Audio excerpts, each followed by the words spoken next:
Hello, I'm Liz Collinson and I'm going to show you how to turn a pot today.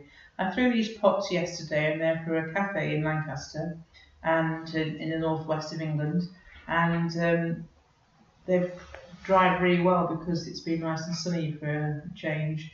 So I've now got to have a look inside the pot, put my fingers in to see what thickness the clay is and also how thick the bottom is, and also how much clay I need to take off in order for the outside to mimic the inside in the shape. So it's quite good at the bottom, it's a bit chunky around the edge here and I want it nice and curved in anyway. It's best for drinking tea and coffee out of. So I've positioned the pot on the wheel where I think is going to be the centre, if you like that.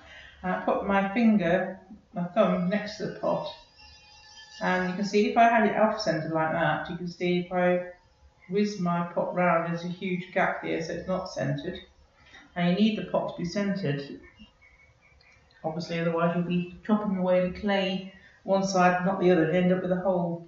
So I'm putting my thumb at the side just to make sure that my pot is centred. And the clay, it is at the moment because it's just touching my thumb all the way around, so that's brilliant.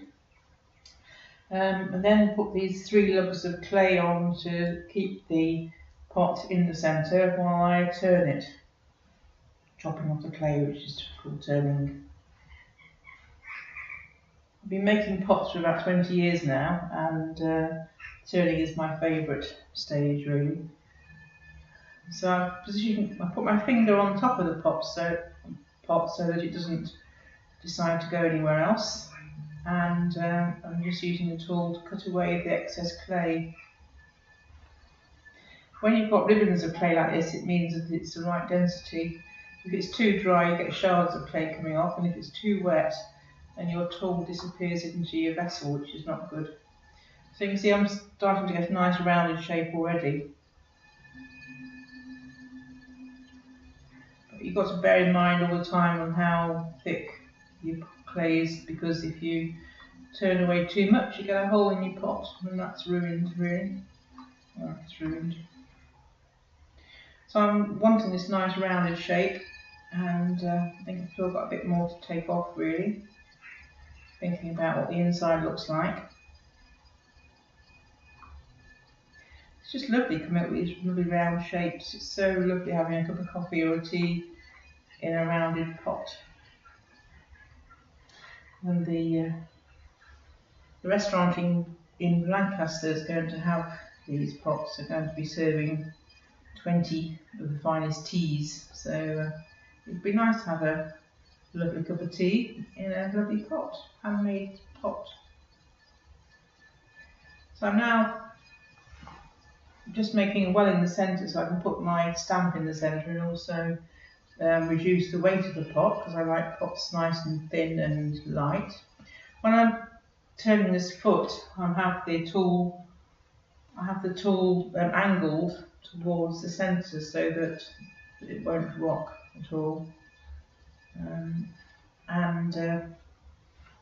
Also this edge here, on the outside edge, that needs to be rounded so that if you drop the pot at any time, it's going to be alright, it won't chip or crack. I imagine it's going to get some good wear and tear, so I want it to be as hard wearing as I possibly can. It's stoneware clay from Valentine's in Stoke,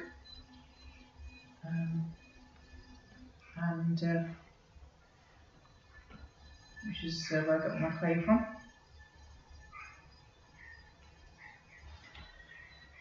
So just the last final doing the rim to get the same size throughout. Last bit on the curve here. And that's it. Job done, I think. I'll take it off and have a look. Feel that the clay is the same thickness throughout, which it is. Put my stamp on the bottom, which is Liz inside a big C, because I'm Liz Collinson there. And then I'll use the sponge, a dry sponge, just to go around to make sure there's no bits of clay that I don't want there, because it's easier sorting it out now than waiting for it to be fired and then having to sand it down. The edges of this pot, because it's going to be a drinking vessel, they need to be rounded so that it's nice on your lips. And also the inside edge needs to be curved so it draws your eyes into the pot to see what you're drinking. And it does actually work. So this is I can always imagine a nice cup of tea in there with want to put a nice glaze on, and it's going to be lovely. Thank you for watching.